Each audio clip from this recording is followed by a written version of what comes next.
¿Sabían ustedes que el nuevo presidente de Colombia perteneció a un grupo guerrillero acusado del asalto y atentado terrorista a la embajada dominicana en Colombia? ¡No!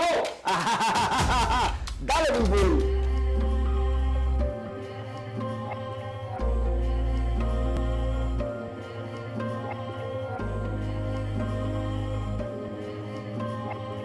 Casos sin resolver.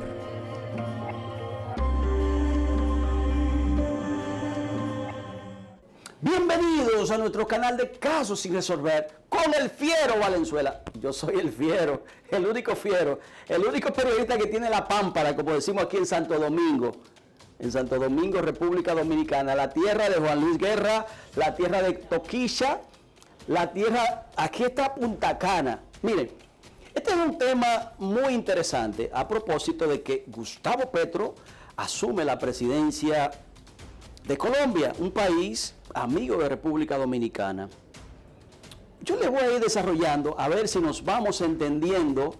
Primero explicaré qué es el M-19, que era el grupo guerrillero al cual pertenecía Gustavo Petro. Damos para atrás y nos vamos a el año 1970, que es donde nace ese grupo guerrillero conocido como el M-19. El M-19 no es nada más ni nada menos que M-19 de abril. ¿Por qué 19 de abril? Bueno, porque en 1970 surge una crisis política en Colombia muy grande, donde dos candidatos, Misael Pastrana y Rojas Pinilla, se estaban disputando la presidencia de la República. Ocurrió que ese día, un 19 de abril, cierran los conteos electorales y ocurre que hay un candidato que se acuesta perdiendo las elecciones. En el caso de Rojas Pinilla, iba ganando las elecciones. Pero a prima noche o comenzando la noche, todo él estaba ganando. Al día siguiente amanece que quien gana las elecciones es Misael Pastrana. Entonces, ¿qué hay que decir? Que Misael Pastrana no es el mismo Pastrana que luego gana la presidencia de la República. Ese es el padre. Andrés Pastrana es quien asume la presidencia, hijo de Misael, ¿verdad? El que gana la presidencia en 1970 es Misael Pastrana. El hijo en 1998. Pero volvemos hacia atrás. De esa crisis política, y la crisis política se convirtió en una crisis social, económica, surgió un grupo guerrillero conocido como M-19 o 19 de abril, porque es el día de las elecciones, es el día donde realmente nace la crisis. Entonces, a ese grupo guerrillero es al que perteneció el hoy presidente. Pero ¿qué pasa?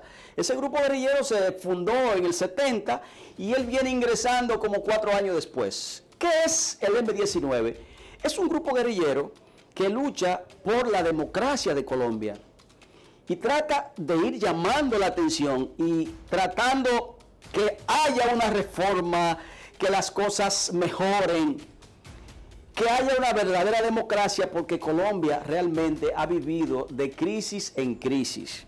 Entonces, ahora le voy a contar cómo ellos vienen, después de haberse fundado, al asalto a la embajada dominicana en Colombia. ¿Cómo? ¿A la embajada dominicana? A la embajada, se lo voy a ir explicando. A la embajada dominicana en Colombia.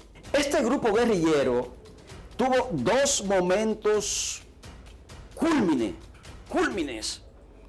Son uno ligado a la República Dominicana, que es cuando asaltan la embajada, y el otro es cuando van y asaltan precisamente 5 años después el Palacio de Justicia de Bogotá. Pero del Palacio de Justicia de Bogotá vamos a hablar en otro momento. Lo que nos concierne ahora, en lo que queremos hablar y explicar, claro, usted tiene que suscribirse a mi canal, Casos sin resolver con el Fiero, para que este material educativo llegue a todo el mundo y también así usted nos ayuda a seguir difundiendo la historia de forma educativa, fácil de entender, porque ese es nuestro pasado reciente. Ocurre que esta guerrilla crece y se hace famosa a costa de República Dominicana. Porque cuando Petro llega ahora a la presidencia de la República, todo el mundo lo que le menciona el asalto a la embajada. El asalto a la embajada de Santo Domingo. Pero ¿cómo se da esto? Simple. Simple visto desde aquí, porque yo no quisiera haber estado ahí. En 1980 es presidente de República Dominicana don Antonio Guzmán Fernández. Bueno, y ese día, 27 de febrero de 1980, en la embajada nuestra se está celebrando un encuentro, como se suele ocurrir un 27 de febrero.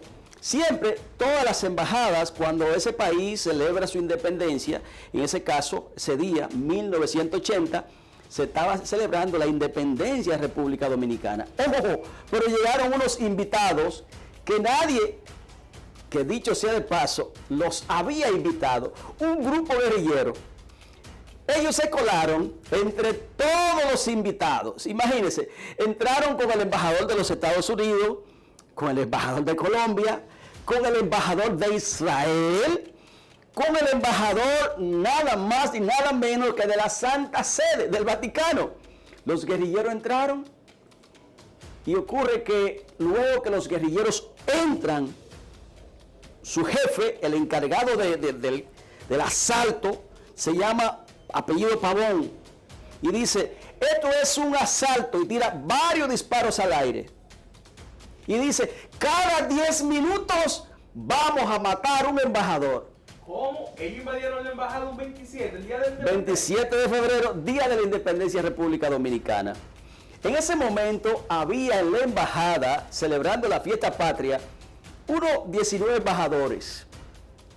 Luego, el grupo guerrillero, el guerrillero, que es un tipo más humano, con mucha conciencia, aunque amenaza que cada 10 minutos van a matar a una persona, usted sabe que eso es una amenaza. Realmente no lo van a hacer. Ellos comienzan un proceso de negociación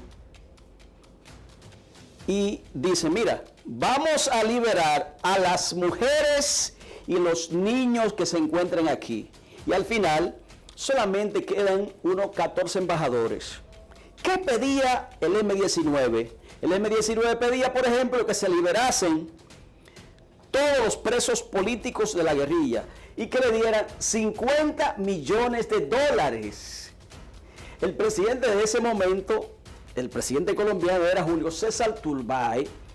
El padre, mire lo que es la historia de Diana Turbay, una periodista que luego el grupo de Pablo Escobar la asesinó, la secuestró y la asesinó. Pero esa es otra historia, porque Diana Turbay, la hija del presidente César Turbay, es protagonista de una de las historias de noticias de un secuestro de Gabriel García Márquez. Pero regresando otra vez a la embajada, quedan 14 embajadores. La guerrilla pide que un proceso democrático justo, que saquen los presos políticos, y se inicia un proceso de negociación ya con 14 embajadores dentro. Y ocurrió que el embajador de Uruguay, esto es una historia curiosa, que uno se ríe, pero es curiosa, logró escaparse, salió corriendo, no sé cómo dicen en sus países. Aquí decimos en Santo Domingo, puso pie en polvorosa, por una ventana se escapó y solo quedaron 3 embajadores. Pero estaba todavía el embajador de los Estados Unidos, el de Brasil y de todas las naciones poderosas. Hubo un momento, eso fue una tensión terrible. Si le cuento que ese asalto a nuestra embajada en Colombia duró 61 días.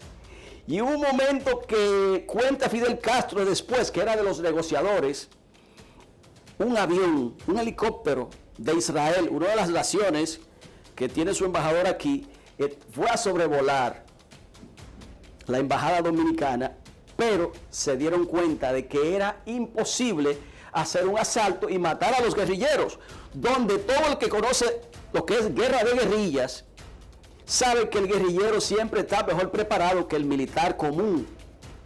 Pues miren cómo entraron esos guerrilleros, mira cómo entraron y cómo pusieron en vilo al mundo entero. Se inicia un proceso de negociación y al final solamente murió un guerrillero. Solo murió un guerrillero.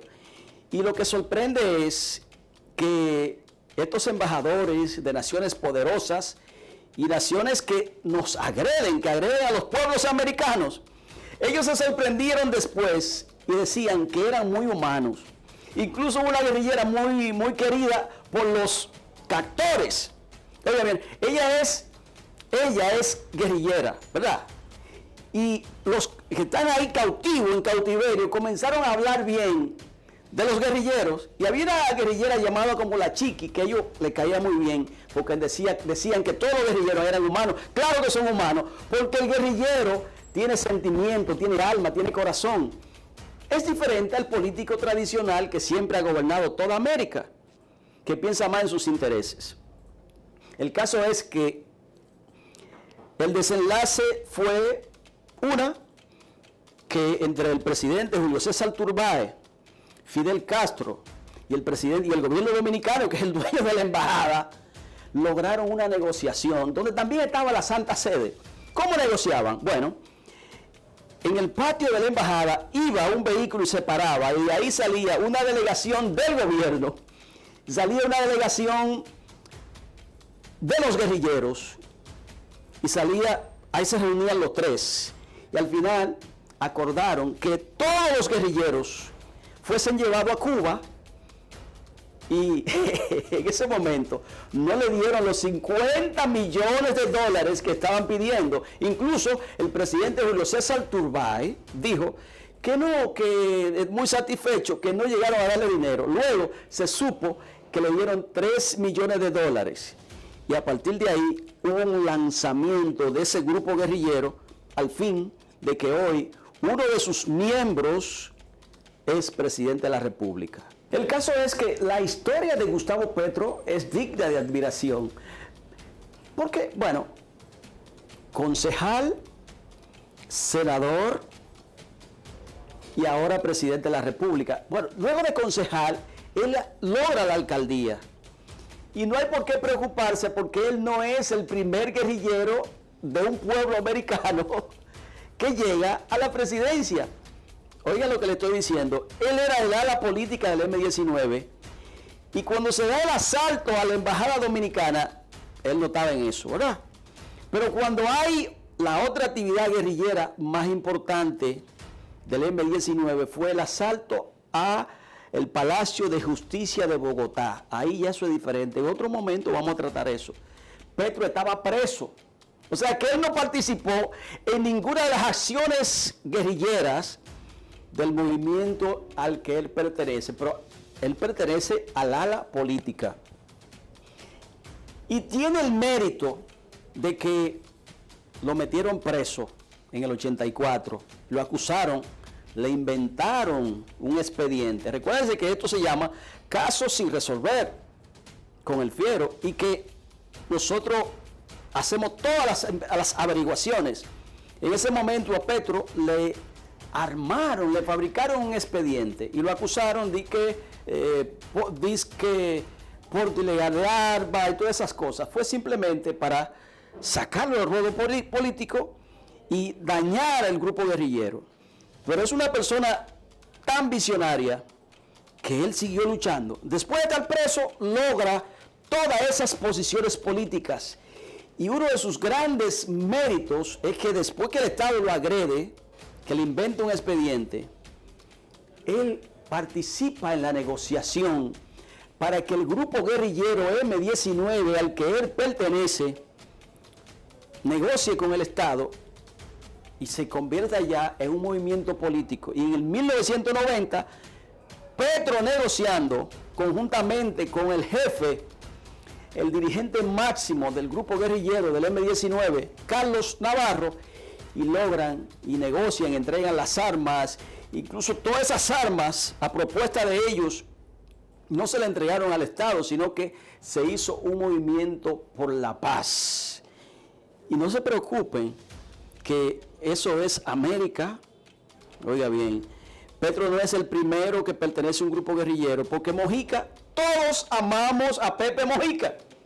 Y Pepe Mojica ese sí que era un guerrillero de verdad, porque pertenecía al ala armada del grupo Tucac Amaru y fue presidente de la República y un buen presidente, porque el guerrillero está dotado de unas condiciones humanas diferentes al político tradicional. Así que nuestro amor para el pueblo colombiano, y deseamos que Petro realmente haga un buen gobierno y que, como dijo Pepe Mojica, logre la paz y la unión de todos los sectores colombianos, y ojalá que toda América se pudiese unificar bajo el sueño de Simón Bolívar. Pero no te vayas sin antes suscribirte a mi canal de Casos sin Resolver con el Fiero, para que todos estos materiales de casos enigmáticos que iremos reproduciendo cada semana te vaya llegando. Así que activa la campanita para que te llegue todos estos materiales de casos curiosos de forma automática. ¡Llévatelo, bum bum!